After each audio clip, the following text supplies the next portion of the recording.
Sun Business, les dirigeants et les entrepreneurs du territoire ont la parole. Clément Lessort. Voilà, bonjour à toutes et à tous. Je suis très heureux de vous retrouver pour ce nouveau numéro de Sun Business. Vous savez, c'est la chronique où je reçois les décideurs et les dirigeants du territoire. Ce mardi midi à 12h30 tout pile. Jean-François Balducchi, bonjour. Bonjour. Vous êtes le délégué général d'Atlampol.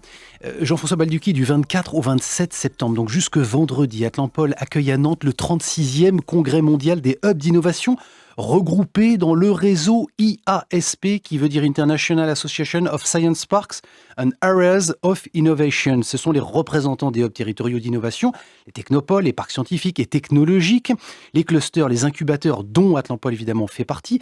La dernière édition française de cet événement a eu lieu en 1995. Quels ont été les arguments, Jean-François Balducchi, de séduction pour que Nantes soit retenue pour accueillir cette manifestation mondiale? Le réseau mondial, aujourd'hui, couvre les 5 continents, 78 pays. Effectivement, ça n'a plus grand-chose à voir avec le démarrage. En 1995, le réseau était beaucoup plus européen, déjà très anglo-saxon. Donc aujourd'hui, ce qui a fait la différence, si vous voulez, c'est que Atlampol Nantes, la France, et Atlampol est particulièrement identifié dans le monde de l'innovation.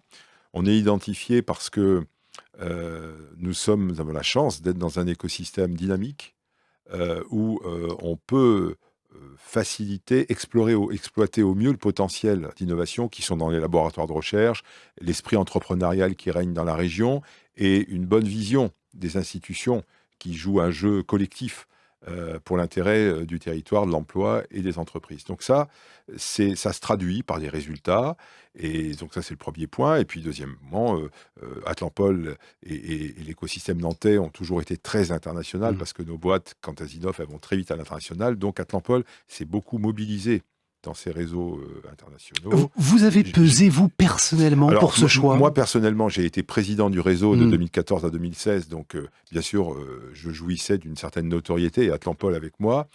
En tant que président, je ne pouvais pas me porter candidature de Nantes, mais quand j'ai laissé la présidence, bien sûr, j'avais ça en tête. Après, on a attendu un moment aussi propice. Je n'ai pas candidaté contre Pékin ou Moscou, mais néanmoins contre de bons candidats, parmi lesquels Edmonton, dans l'Alberta, et on a gagné, et c'est très bien. Près de 1000 congressistes qui sont attendus durant ces 3 jours. Quel est le profil des visiteurs, justement, que vous allez accueillir sur cet événement? Alors, les visiteurs sont essentiellement des homologues. Ce sont des gens qui animent des écosystèmes, qui incubent, qui accompagnent les entreprises, qui organisent ces écosystèmes. Donc, ils sont des intermédiateurs entre le monde de la recherche, le monde de l'entreprise, les investisseurs, enfin voilà, tous les invisibles, parce que ce qui fait la réussite d'une économie d'innovation, bien sûr, on voit le créateur, on voit la recherche, on en parle, on voit l'entrepreneur, on parle parfois aussi de l'investisseur, mais ce qu'on ne voit pas, c'est ce qui fait finalement que la mayonnaise prend bien. Et ce n'est pas automatique. Et il y a beaucoup d'endroits en France, en Europe, dans le monde, où il y a beaucoup d'ingrédients, mais la recette, ça ne prend pas. Donc voilà, donc c'est ça aussi l'intérêt d'être dans ce réseau. Et donc, ce sont nos homologues de Moscou, de Pékin, des États-Unis, d'Amérique du Sud, d'Afrique du Sud, qui seront là. 70 pays représentés donc durant ces 3 jours à Nantes.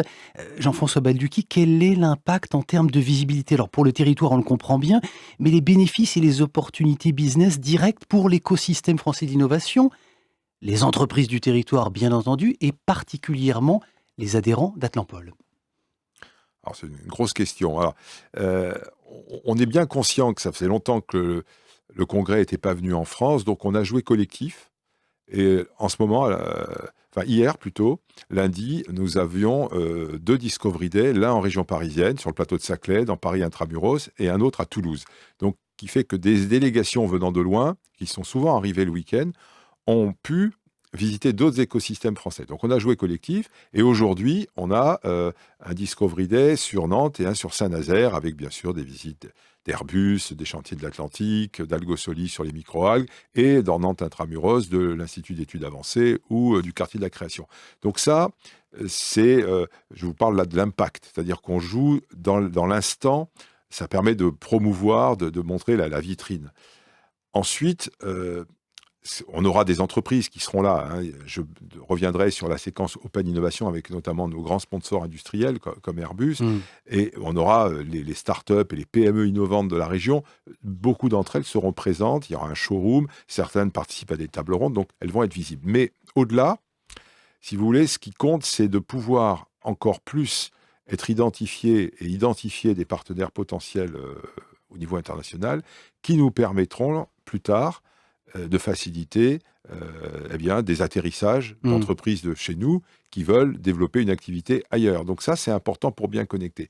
Mais pour revenir et pour finir sur la connexion immédiate, l'intérêt immédiat, la séquence Open Innovation, par exemple, va permettre à des grands comptes mondiaux qui sont installés ici d'être visibles et de faire de la recherche, de la détection de projets sur la planète. Et donc ça, c'est intéressant pour toutes les entreprises, y compris les françaises, mais entreprises qui sont pour les autres représentées par leurs écosystèmes. Donc une thématique autour de la présentation de nouveaux modèles de développement autour de cette 4e révolution industrielle qu'on évoque évidemment de plus en plus, avec des grandes promesses, vous dites, de cette révolution industrielle qui est de séduire les consommateurs avec des produits uniques et personnalisés.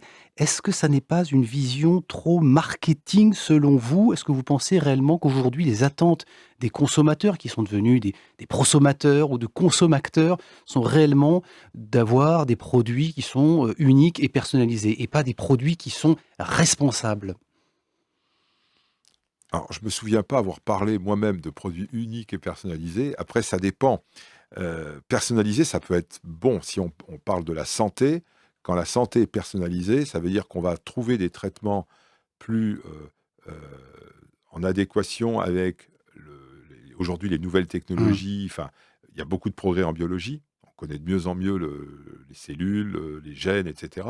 Et le fait d'avoir à disposition des technologies très fortes dans le numérique, par exemple, dans les ressources en termes de calcul intensifs, permettent en brassant des données importantes que nous avons sur nous-mêmes, sur les patients potentiels que nous sommes, que ce soit des données environnementales, génétiques, nutritionnelles, etc., permettent d'adapter le traitement à une population donnée. Donc on est identifié comme étant très à risque, moins à risque, etc. Et surtout, ça permet d'identifier, de détecter les effets secondaires. Donc plutôt que de prendre un spectre large pour dire, voilà, on a une maladie, on va prendre des médicaments qui marchent pour tout le monde, on va aller cibler, personnaliser sur le médicament qui va, tel individu, bien le soigner, et sans détériorer le reste de son organisme. C'est ça la personnalisation. Et ça marche pour le suivi post-opératoire, quand il y a une greffe de rein, par exemple, mais ça marche pour les cancers. Donc, la personnalisation a du bon pour le patient, pour le consommateur, qui est un patient, mais aussi pour la planète, parce qu'au lieu de produire des tonnes de médicaments, donc beaucoup vont être jetés, on va être beaucoup plus individualisé. Mais pour le reste... je parlais des produits manufacturés, plus que de la santé. Mais c'est là que les produits manufacturés, le mot personnalisation me va moins. Par contre, le mot respect de la planète et une adéquation entre l'homme et la planète me va mieux.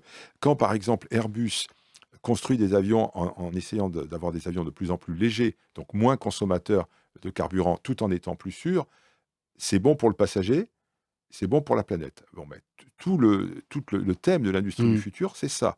Y compris, d'ailleurs, dans la santé de l'homme au travail. Et je reviens sur la santé parce que dans l'industrie du futur, il y a aussi la problématique de l'ouvrier, du futur opérateur de cette usine. Et justement, quelle est sa place, Jean-François Balducchi, dans des process qui vont être de plus en plus automatisés ? C'est bien la promesse de la 4e révolution industrielle. Alors, vous avez dans cette révolution des choses qui font peur.